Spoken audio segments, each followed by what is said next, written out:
Hello, everyone. Welcome to Dr. Judy, WTF, What the Freud. And this is a call-in show, everyone. And can you tell me that call-in number so people can know? What is it, please? Or 323. Okay, it's a new number, so I've got to memorize it. 323 524 2599. So feel free to call in. And tonight's topic is narcissistic parenting, stealing your identity. So how can a parent steal your identity? And that's what we're going to find out tonight. And also, what exactly, even though I've said it so many times, some people are new to the channel, and I want to take a moment to introduce myself. My name is Dr. Judy Rosenberg, and I am a licensed clinical psychologist. I head up the Psychological Healing Center, and I'm the founder and creator of the Mind Map system for healing human disconnect. And I am going to show you how to look at life and mental health through the lens of the mind map so that things can become clearer, more focused for 2020, having better psycho-perceptual vision for 2020, which is something that I talked about on the last episode, the first episode of the new year, actually.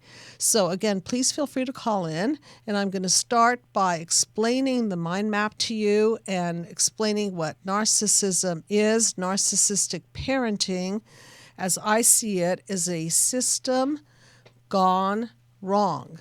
So a system gone wrong is a system that instead of the parents putting their needs of their children before their own, they reverse it.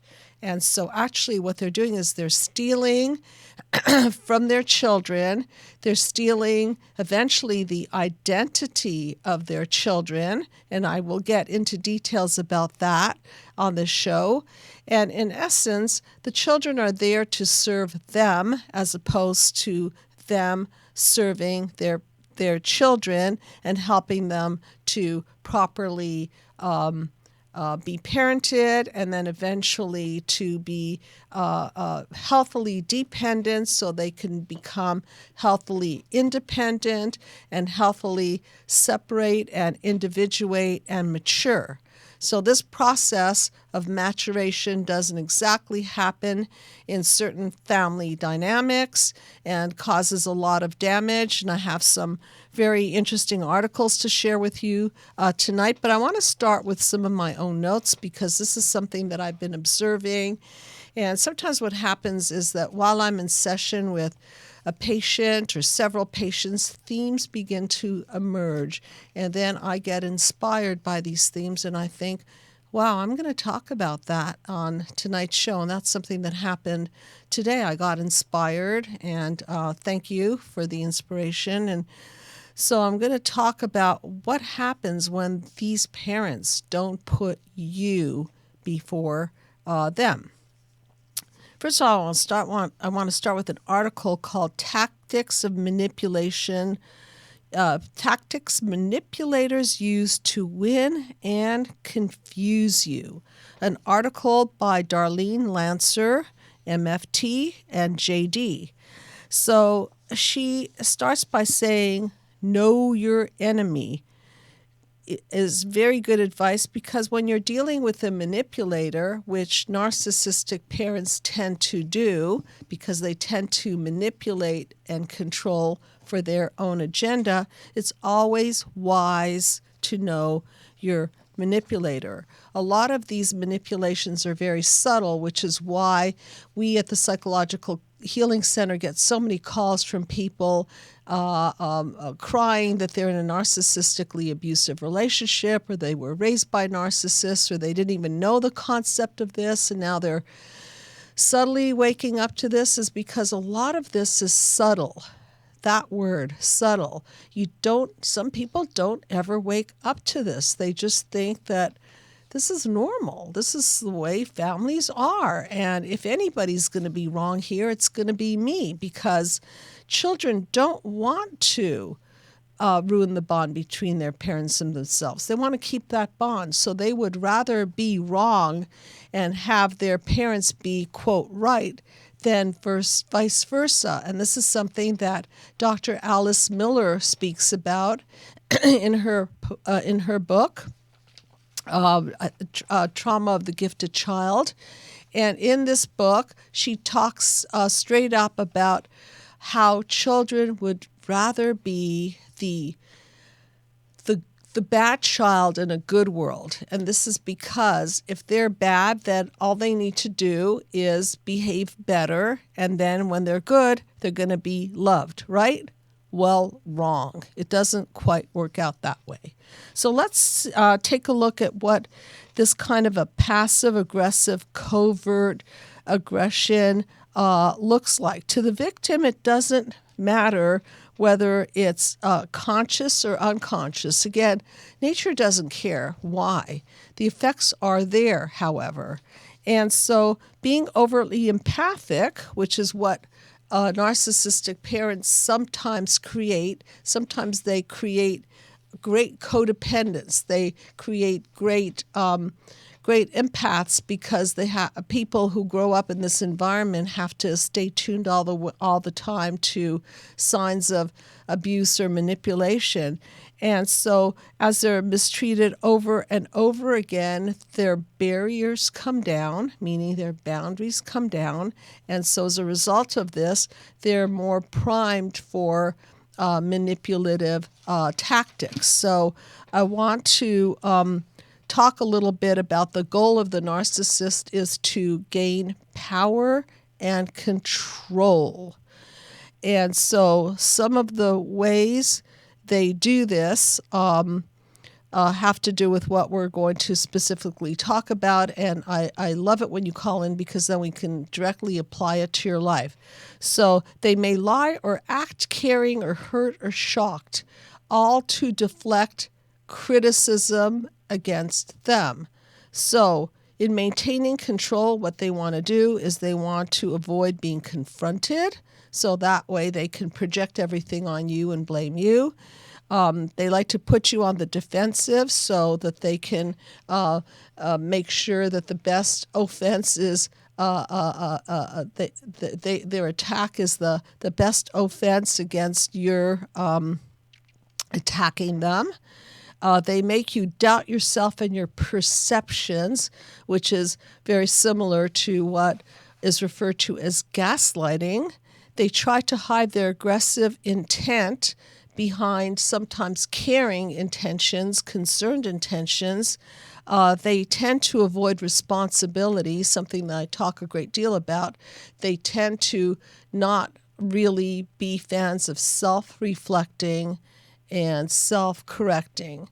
And they definitely do not want to change. If anyone is going to fit into their system, it's that you're going to fit into their system and not they fit into your needs and your need to be cared for. Eventually what happens is that you lose trust in yourself. Because you look up to them, because they are your gods, you don't know what's up, what's down, because you start out by probably idealizing them, because that's what children do, and then you look up to them to the point where you don't really count your own reality, you count their reality. So if they say you're wrong, you're wrong. If they say that you're confused, you're confused. There's the gaslighting. It's treacherous, and it's disabling, and it is obviously manipulative. So let's go to the mind map and talk about childhood wounds and how this whole system gone wrong gets started. So it's important to understand that parents that are narcissistically inclined are also people who were injured by their family of origin. And the narcissistic defense is a defense that basically is a hardened shell, impenetrable, or very, very, very difficult to penetrate, lacks empathy, does a lot of blaming and shaming of others, accepts no responsibility.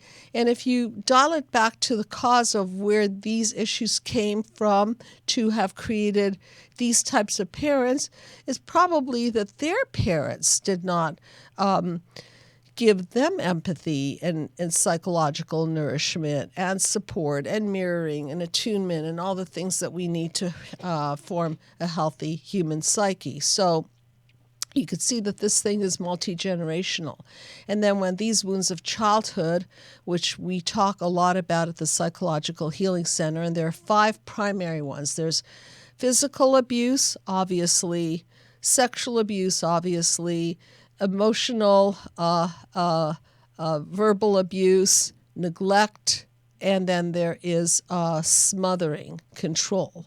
So if you can identify with these wounds and you feel a sense of emptiness inside, if you feel a sense that you are a people pleaser and you have to go overboard to please your parents, or you pick partners that you feel that you need to please in the hopes that they're going to give you more love, give you more attention, and on, please do call in, share your story, and we can break it down and mind map it and see how to end this what the Freud programming, this what the Freud pattern gone wrong, and so that you can be emotionally free of this entire system gone wrong. Okay, so covert manipulative tactics.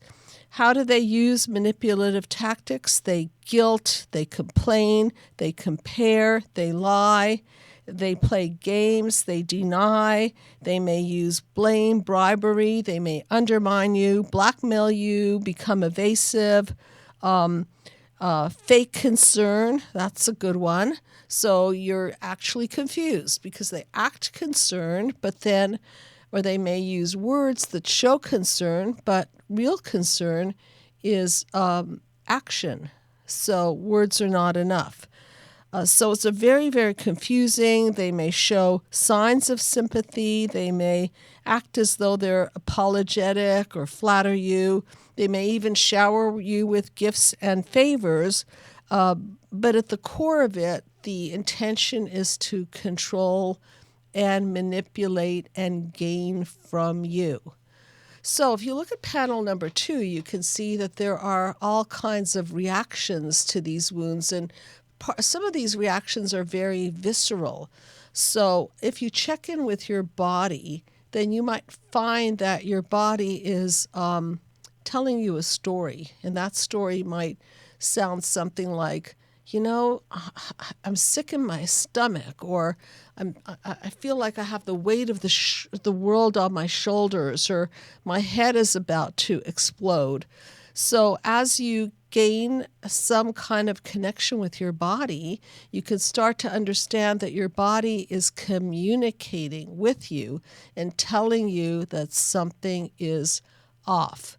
When you're around certain people, you might find that your bodily response to those people is actually painful or uncomfortable compared to people who may be more nurturing and attentive and on your side and mirroring back to you what you're saying and adding to what you're saying and showing interest in bettering your life. These are the things that people crave. The human psyche craves this sort of a mirroring and an attunement and just a sense of a holding environment, meaning a person that's going to literally take them in and consider them and have a sense of goodwill toward bettering their life. Well, not so with narcissistic parenting. This is not the dynamics that are created. However, because children want to hold on to this bond so strongly, let's go over to panel number 3 and look at that bond there. You can see that there's a bond there, and let's, for metaphorical purposes, call it a toxic bond. So when mother and father are not healthy, let's call the blue band the father and the pink band for mother, or any two people or even one parent, primary caregiver, if they're not holding a system of health and security and role modeling that system for their children, then nothing grows on that vine, so to speak. And sometimes what happens is instead of a mother, for example, a mother-daughter having a mother-daughter relationship, it reverses. And instead of the mother supporting the daughter, we now find that the daughter is holding up the weaker mother. And as a result of this, she is now primed for codependency. And the sad part is that nothing is ever enough. No matter how much she gives, no matter how much love and support and money and attention she gives that mother, look at panel number 4. And you can see that that system doesn't hold up. It just falls apart in chaos, and all of these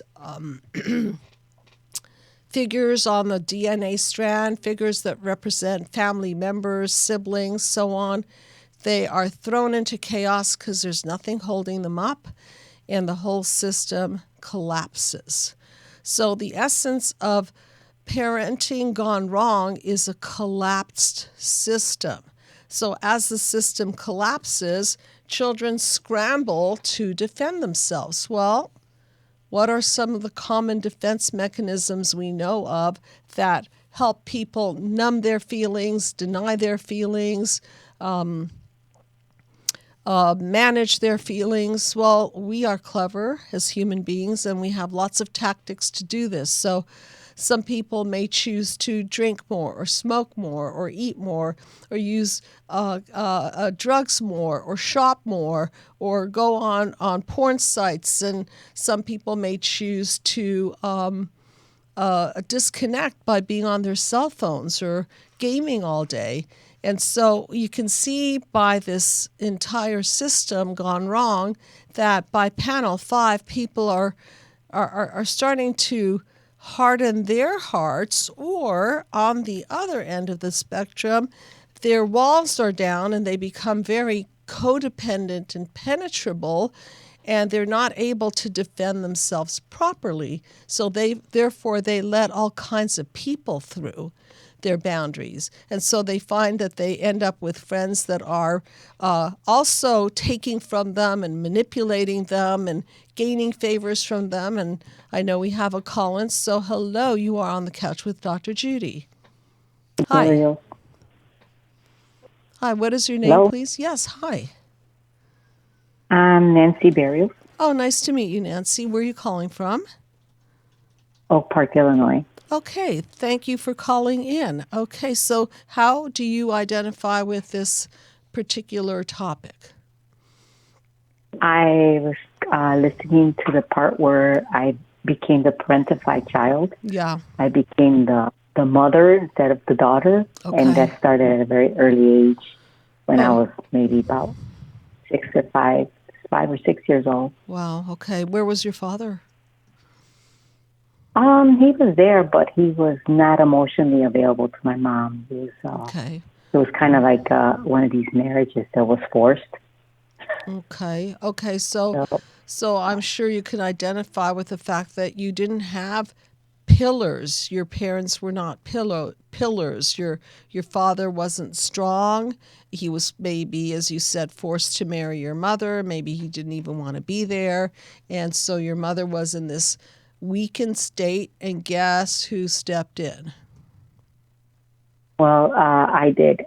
Partly was because she was always complaining about how miserable she was.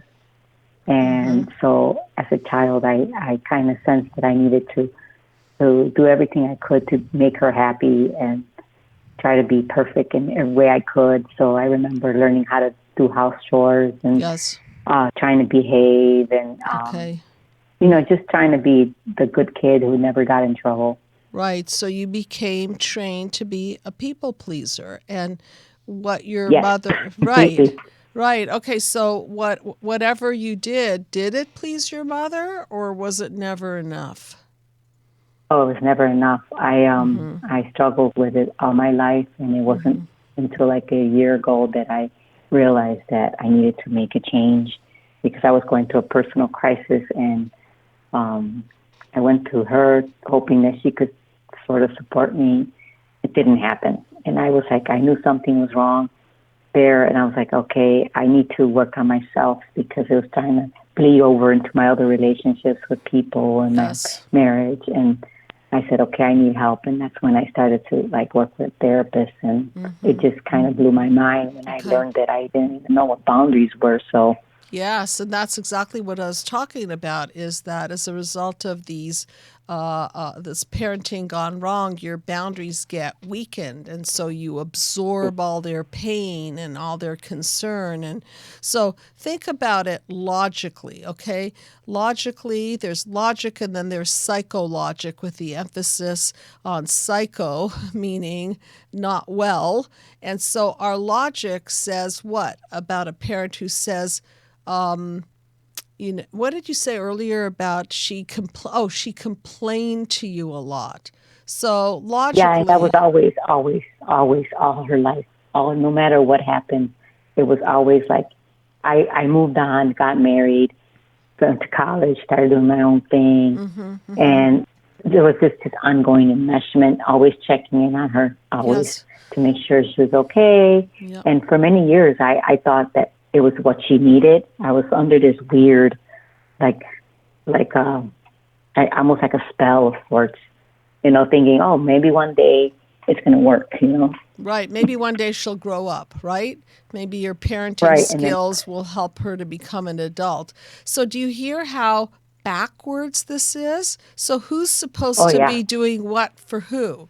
So what is it's wrong supposed to be. with this picture?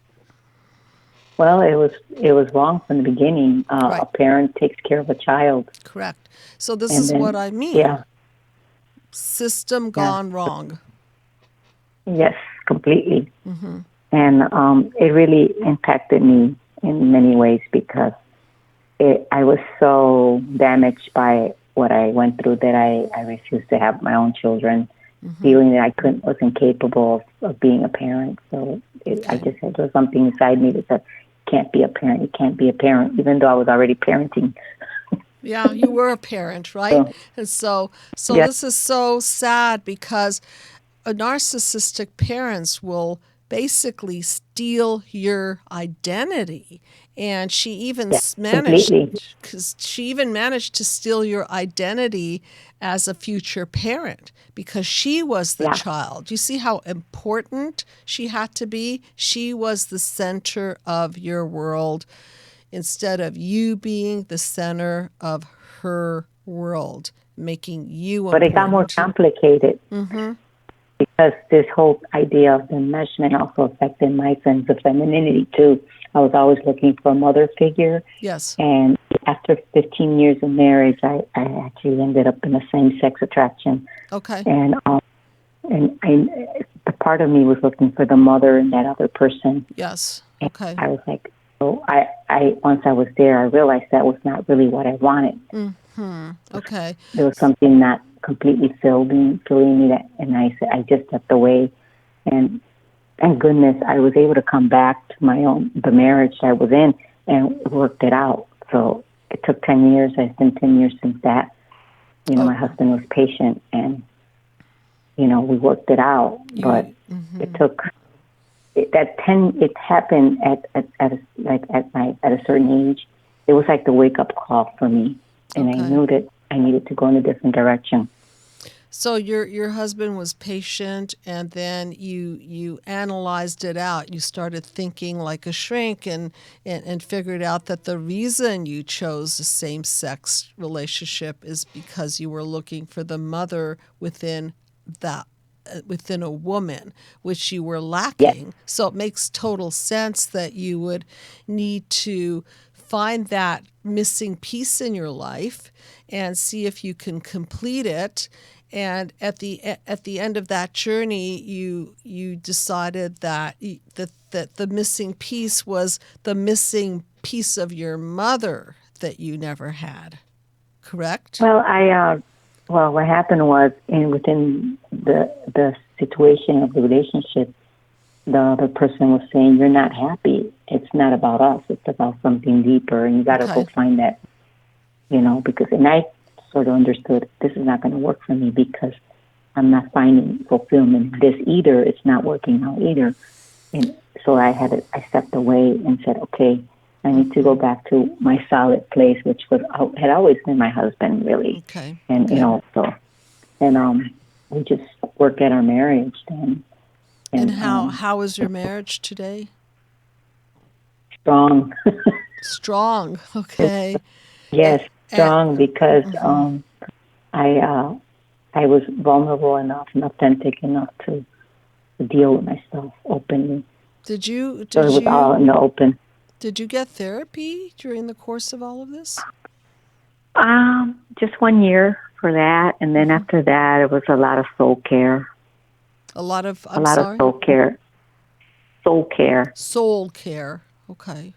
Yeah, I got. I'm a very person who's into faith, and I just started reading a lot on faith and identity and that, and just reading a lot of materials, and so there was a lot of healing with that too. Do you have a copy of my book? No, but I looked at your stuff on the website. It's really good. Okay, thanks. And I'll send you a copy of the book, or you can just sign up and download it. It's free. And for all of you listening, Be the Cause Healing Human Disconnect is the book I wrote that speaks to all of the process that I'm talking about in the mind map and connects the dots to symptoms that people experience, connects it all the way back to childhood traumas, childhood wounds, human disconnect between mother and father, systems gone wrong. So please, if you can't get it or don't know how to download it, just let me know and I'll be happy to send it to you, okay? The PDF, awesome. The PDF. And pay it forward. Everybody can have a copy of this. So through your hard work and your self-analysis and your soul connection to yourself, you decided to strengthen your marriage. And what about your mother? Is she still alive? Oh yeah. Okay, and what's your my mom? My mom is still alive. Yeah. And what's your relationship like with your mother today? At this moment, I'm just being very careful. I had actually, this last year, I went into deep therapy, and one of the things I did was I stopped, the communication for a while. Okay. And then for the holidays, I did visit her, but it was, in small amounts of time. Okay. She's aware that I am, not the same person, but there's no conversation on why. But okay. At this moment, it's I'm just going to respect her because I know what her limitations are. Okay. And, but I'm not going to ever seek that intimacy that I was yearning if I know that's not available for me. And that's such a profound thing that I watch in the therapeutic process. People deeply yearn the mother-daughter or the mother-son, or we can call it the father-daughter, the father-son connection. Doesn't matter which parent we're talking about. The point is that they wish it was there so much so that they may continue that people-pleasing behavior for a long time. And unfortunately, there's a hole in the soul of that parent, and you're never going to fill it. And so therefore, no matter how much you do, no matter how much love and hugs and kisses and money and gifts and thank yous and acts of service you do for them, it's just never enough.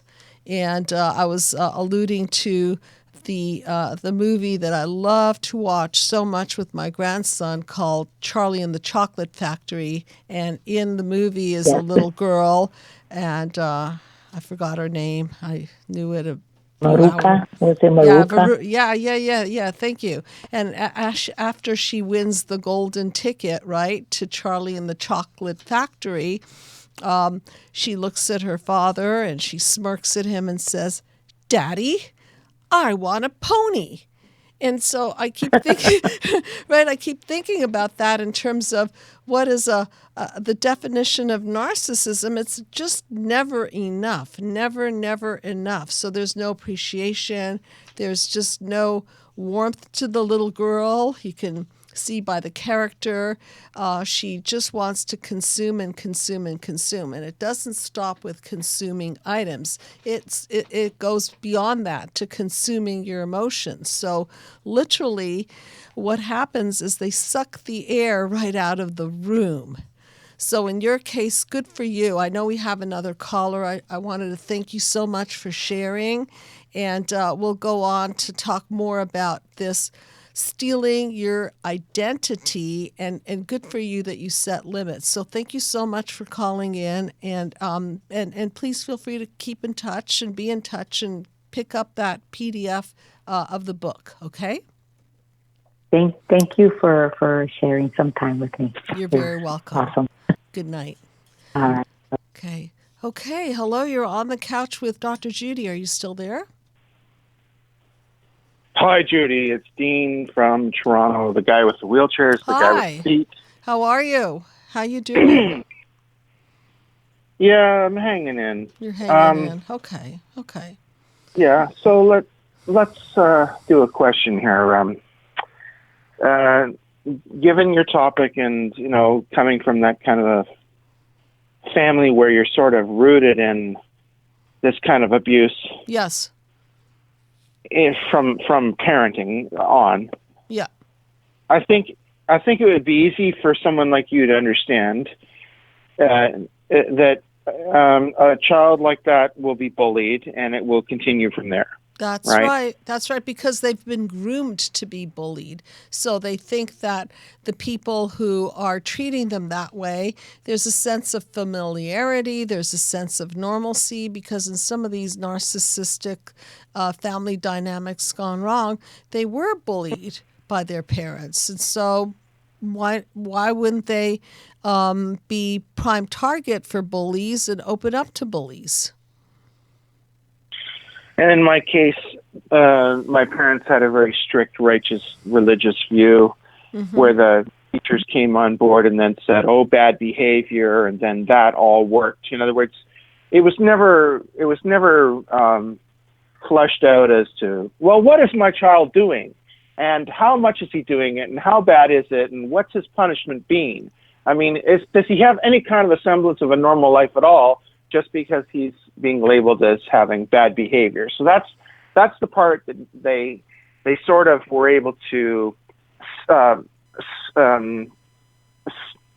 swamp my parents with, or just, I don't know the words, but convince them of. Okay, that aside, what I'm trying to understand now is, and right now, just to update you a little bit, what's going on right now is, my last case manager coordinator, her name is Kim. She well knows how I feel about her. I've told her in so many ways, without being rude, because rudeness and personal attacks and gaslighting, as you say, and all this kind of thing has no real place in the accuracy of communication. But I have said all I've needed to say to her to make it plain to her how much she has hindered my forward progress. Now, the game she's played now is that she's let a lot of time go by between case reviews, which she's supposed to be doing even by her own law every 6 months, but sometimes they don't even follow their own law. And so now she's on my case again, so to speak, no pun intended, and is going to be wanting to come here with a buddy of hers who will be my new case manager. Now, this is not because I'm firing her. So Dean, I just want to make it relevant to the topic so that the audience can learn. So, are you seeing her as the bully, somebody where- that Where I'm going with Yeah. that though is that I'm seeing as an adult the pattern again. Like I don't know I don't know what I must do. We're constantly hearing about our vibration, right? And what we're putting out that attracts things to us. So I don't know what it is that I now can do for myself as an adult to change this.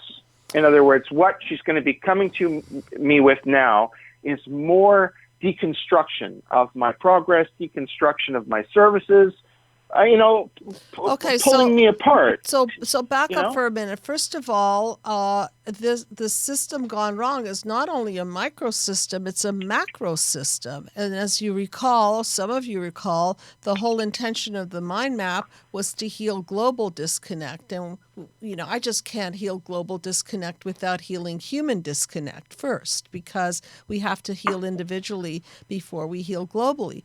So now you're living in Canada, correct? And there's a lot of administrative tape around this, and you're waiting for better services, better wheelchairs, etc., correct?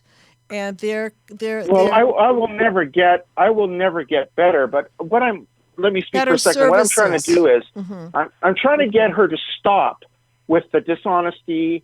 I'm trying to live my life with a semblance of honesty and integrity. And I don't have to, I would like to, nobody can come to me. The way I feel is nobody can come to me and make me like somebody.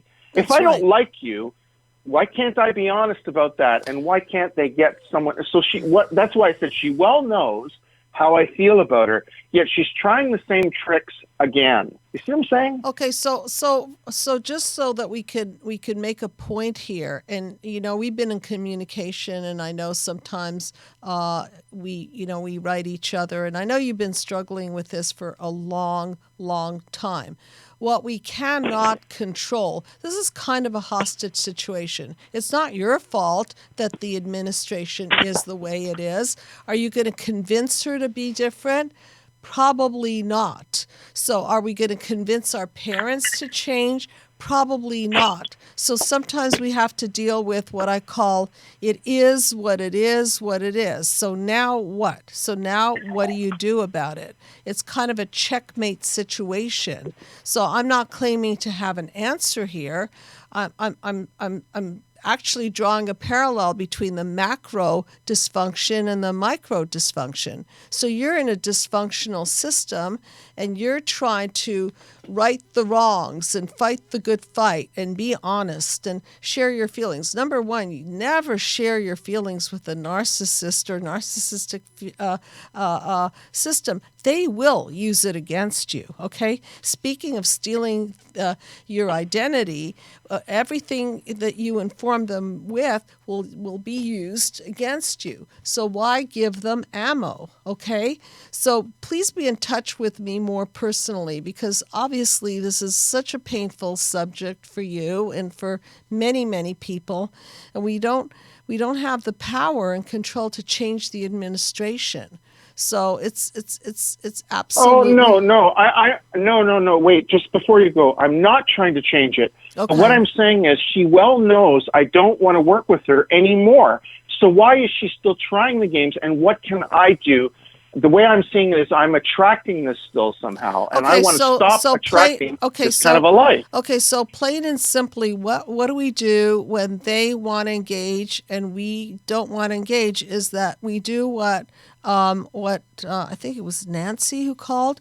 We do what Nancy does, and we have practically no contact with the person. So you have a right to say, I'm sorry, but there's a personal disconnect between me and this lady, and I don't want to work with her anymore. Get me somebody else. Period. You can try that. So please be in touch with me. I'm going to go on with the show because we do have another caller, and this is a very, very complicated situation. So I would just try, sorry, this is not working for me, so I need somebody new. That's what I do if I'm on I'm going to have to say it.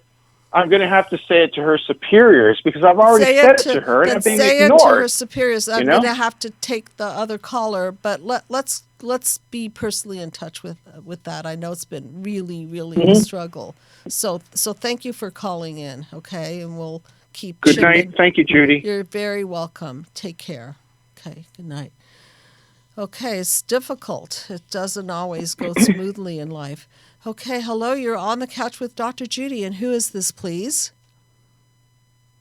Hi, Dr. Judy. This is Maura from Oregon. Oh, hi, Maura. How are you doing? And how are you relating to tonight's topic?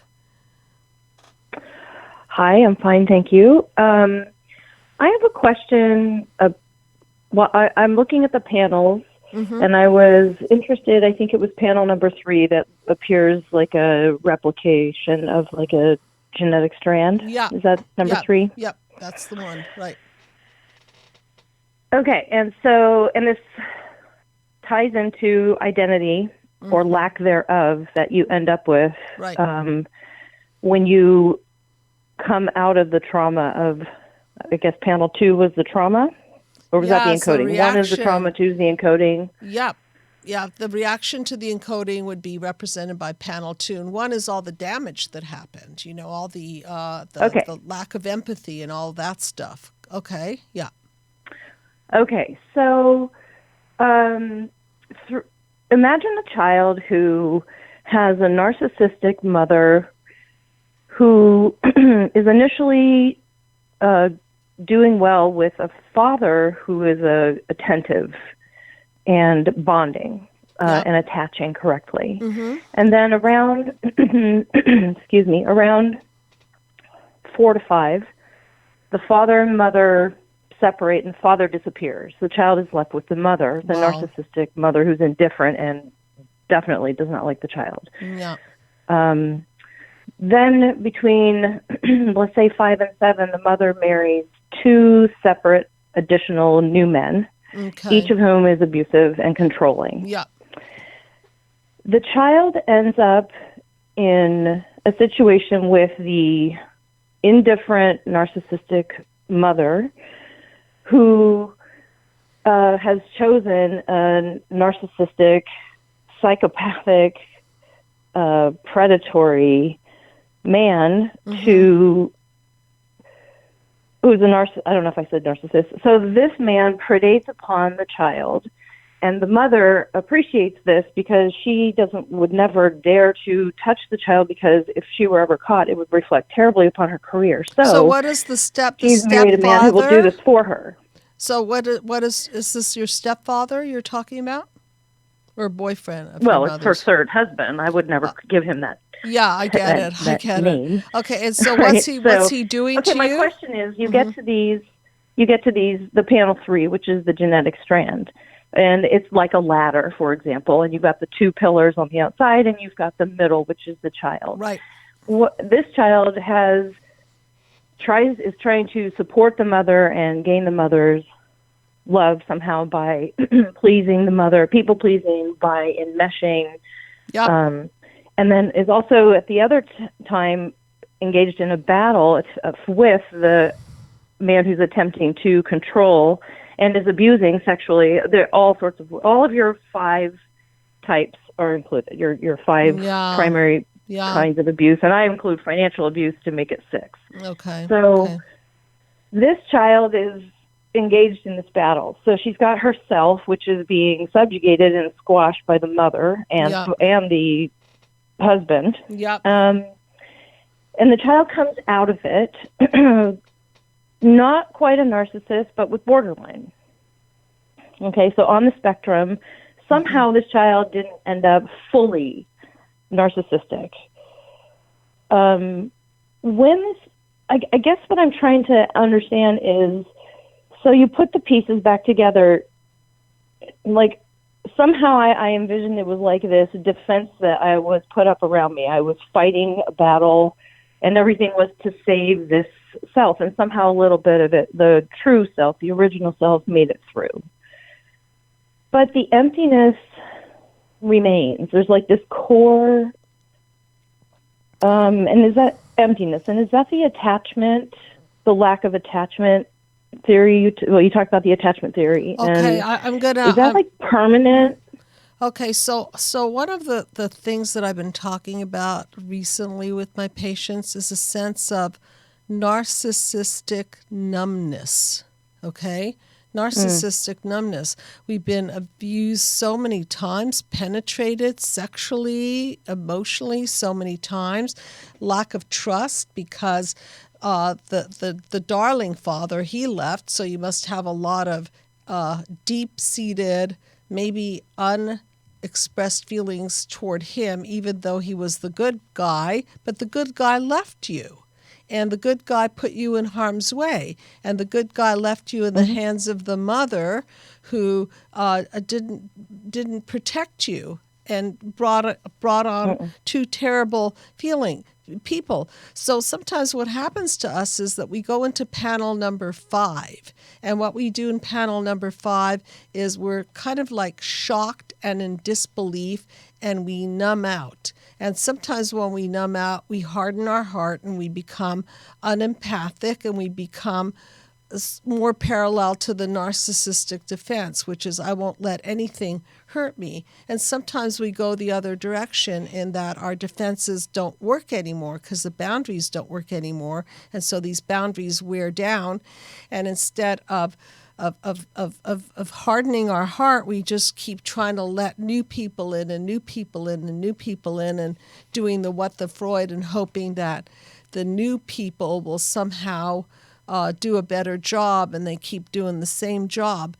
So in your case, you've had, as you said, 5, 6 of these wounds of childhood. So what's left of you is, thank God, what's left of you is you're working on yourself, you're growing yourself. But remember, when I say that narcissistic parents steal the sense of self, let me go even further with that and say that narcissistic parents don't even build a good sense of self or a solid core sense of self. So now you're forced to build your own.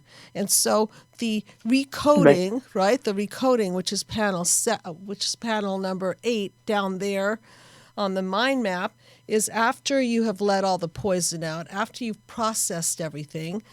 Now would be the time where you would be the cause of a better outcome for your life by picking better people, by erecting boundaries that work for you, by not hardening your heart so that you don't end up being a cold person without love in your life, by being a better parent and not replicating the multi-generational horror story that was replicated on you, okay?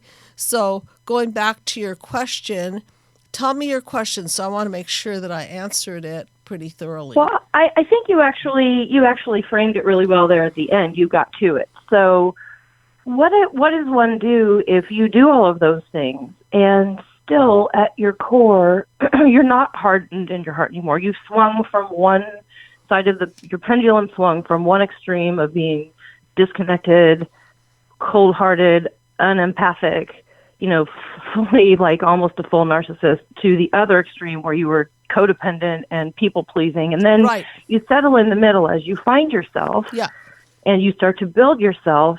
But in the end, it's almost as though, and this is a serious fear, that there is no way you ever get to that emptiness, that sadness that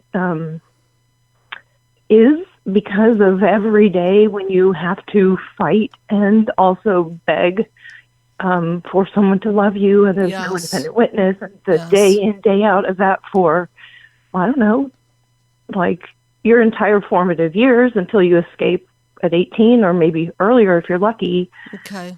Does that emptiness ever get filled? And if not, are you not simply presenting yet another false self to the world? And are you not still, in the end, just on the B spectrum, and you never get to? That's such a great question. You're asking a perfectly deep, great question. That sense of emptiness. And when you talk about what happened to you, I keep thinking about the word betrayal. Okay, so there's almost like a learned helplessness, and an idea that, see, I keep saying parents set the bar. So not only is the emptiness because you weren't fed all the psychological nutrients, right? You were kind of by your father, but there's another element. He betrayed you. Okay? And you have deep feelings, whether they're conscious or unconscious or expressed. And so I'm thinking that the next step would be for you to look carefully at having some work around truth conversations to complete the emotional file, because that emptiness is also a kind of an encoded hopelessness in you. Because the person you did bond with, it's a hopeless feeling because you keep thinking, why waste my time? What am I going to bond to? Who am I going to bond with? Is there anybody really there to bond with? And then when you look at that, what does the word love mean? Yeah, what does love mean? Because what is love? Well, to me, love is first of all, it starts with trust. If you break trust with a person, and it's very hard unless you work really, really hard to repair it, and you grow and you behave differently and you work through your issues. Love starts with trust. Love is not a word, it's an action, okay? And your father showed you actions of love from age up to age 4 or whatever, and then I don't know why he disappeared. He knew that your mother was not well, and where was he when those bad men came into your life? I don't know where he was, but this is where your learned helplessness came from. So you're living in this kind of like this vast land of learned helplessness, numbness. I call it like a sense of I'm wasting my life. Okay, like where is my life? Where is my sense of self? And I think self is based on. Look at John Bowlby and what he talks about. We have to start a relationship with a primary caregiver, or now a relationship with yourself and another human being, whether it be a therapist or somebody that's a mentor or somebody close to you, a trusting relationship. And hopefully you know how to discern between people who are worthy of trust or not worthy. I know I have one other call, and I'll take one more call. But please understand that this sense of emptiness, I really think, is also related to a feeling of learned helplessness. And behind it is a bunch of angry feelings and feelings of betrayal. Okay? So please do feel free to contact me, because I think there's, this is thick, okay, and just requires more conversation. Okay. Thanks, Dr.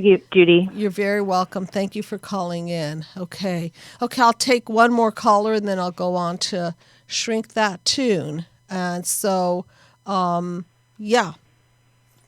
you're on the couch with Dr. Judy. Hello? Yeah, hi. How are you? Thank you for calling in. I know we're short on time, but what is your name, please? Hi, this is Kevin from Washington. Hi, Kevin. How are you, Dr. Judy? I'm good, thank you. And so I'm sorry that we're so short on time. If you could just briefly ask your question, and I'll try to answer it as thoroughly as I can, given time limitation. I understand. The one thing that your first caller said that really struck a chord was being basically the parent for my mother all these years, even unto her death. Yes. And the same thing for my father. And then of recent in therapy, discovering that I had not dealt with the fact that I too, like your last caller, had been abandoned by my father. Yep. And had never dealt with that anger. Absolutely. And so where I feel myself right now, getting from just the intellectual understanding and trying to get into allowing myself to feel the anger towards my father for the first time. Yeah. I'm in this place where your third caller was saying, so now what? And how do I ever find myself in this process? Because I've spent my entire life pursuing what other people told me I should be, Yes. or taking care of other people's needs. And now it's like, there's only me, and now what? Okay, so now there's only you, and there's the living the dream of your parents, right? And now getting in touch with the fact that not only were you angry at what your mother did, but now you're discovering what your father did or didn't do for you, correct? Exactly. Okay, so In fact, by way of a parallel with my father, what I've discovered is that he basically, not only did he abandon me, but he stood by and let me be abused by my mother. yes. I mean, I was never sexually abused, but it's like for the first time I've recognized that dynamic of what a sexually abused child, when a father's being sexually abusive and the child and the mother both know what's going on. And it's a complete you betrayal. knew what she was doing. Exactly. It's a complete betrayal. And the now what, I really want to re-emphasize this. I've talked about it on other shows. First, you've got to get in touch with your anger and your indignation. And that's how you erect the boundaries. And once you've got that and you're in touch with the anger and indignation, which I really believe is a pathway to healing, it's a step in the right direction, then your boundaries go up, and then you start waking up and you start differentiating between who you are and who they are. And then at least you've got that healthy wall around you so that you could start encoding good stuff inside of yourself and stop the people pleasing and the enmeshment and the jumping and dancing to their tune and so on and so forth. I know we are almost out of time here, but the now what first starts with how dare you, okay? How dare you? Okay. All right? All right. Okay, so we'll continue this, and we'll continue that theme. Thank you. You're very welcome. My pleasure. Okay. Good night. Okay, good night. Okay, this is a topic. Apparently, a lot of people out there are experiencing this parentified child syndrome, living your parents' dream, kind of a wasted life, stealing of your energy, stopping your own flow of your own life, having to shut down your heart to other people because of seemingly parents who put themselves first and betray. So I want to move on to Shrink That Tune. By Crystal Bowersox, Farmer's Daughter's Lyrics. I'll just kind of breeze through it. Halfway to crazy, not so far from sane. Friggin' sick and tired of all your games. All I ever wanted was for you to take care of me. See, that's what kids want. They want their parents to take care of them, but that's not the case with narcissistically injured parents. Honor thy mother and father too, but I know there ain't no way in hell that God mentioned you. In other words, parents were not honoring them, so why should? See, there's a little indignation. Why should you honor your parents? All I ever wanted to do was for you to care for me. Now I'm stuck in this hotel room, your grandson and me, so I guess they're in crisis. This is the last time you're going to see us around. This was your last chance to prove you wouldn't let me down. So this is kind of like the child testing to see what the parent is going to do with their bad situation. So go on, get going, and get away from here. All alone is how you're going to spend the rest of your years. That's the punishment. You'd come home with bourbon breath, jack in the air. When you broke my bones, I told the school I fell down the stairs, excusing the parents. So this time is the last time you're going to see us around because it's clear that the child with all the wishes of the parents wanting them to be there for him or her, that didn't happen. So now the child is kind of kicking the parent in the boot and saying, so go on home, get going and get away from here. All alone is how you're going to spend the rest of your years. No farmer's daughter anymore. I ain't no farmer's daughter anymore. No more, mommy dear. I guess it's like mommy dearest. I'm not a sucker for you anymore. So thank you everyone for calling in and for sharing your world with me and sharing your pain. And thank you everyone for tuning in. Good night, everyone.